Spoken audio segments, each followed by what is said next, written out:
રાજકોટ જિલ્લાના જસદણના ગોખલાણામાં માતાજીના માંડવામાં 400 કરતાં વધારે લોકોને ફૂડ પોઈઝનિંગની અસર થતા જસદણની હોસ્પિટલમાં ખસેડવામાં આવ્યા હતા। ફૂડ પોઈઝનિંગની અસર નાના બાળકોની સંખ્યામાં વધારે જોવા મળી છે। ત્યારે જસદણના ગોખલાણા ગામ સમસ્ત દ્વારા મેલડી માતાજીના માંડવાનું આયોજન કરવામાં આવ્યું હતું। જમવામાં ફૂડ પોઈઝનિંગ થતા રાત્રે દોડધામ મચી જવા પામી હતી અને ઘટનાને લઈને 108 ઘટના સ્થળે દોડી આવી હતી। જસદણ સિવિલ હોસ્પિટલ ખાતે બાળકોને ખસેડવામાં આવ્યા હતા। કેટલાક લોકોને ખાનગી હોસ્પિટલમાં ખસેડવામાં આવ્યા હતા અને ઘટના સ્થળે આરોગ્ય વિભાગ દોડી આવ્યું હતું। મારું નામ શૈલેષ ગણેશભાઈ બેરાણી, ગામ ગોખલાણા।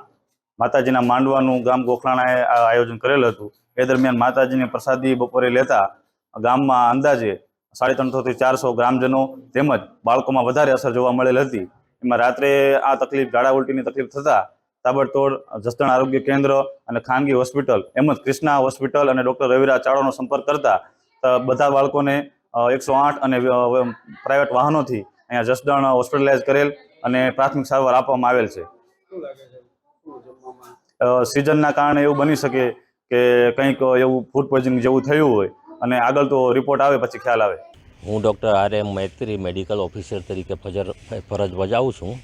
ગઈકાલે રાત્રે ગોખલાણામાં માતાજીને માંડવો હતો, એમાં નાનું બાળકો મોટા વધારે સંખ્યામાં ફૂડ પોઈઝનિંગ થયો। અમુક આપણા દવાખાનામાં અમુક પ્રાઇવેટમાં દાખલ થયેલ હતા।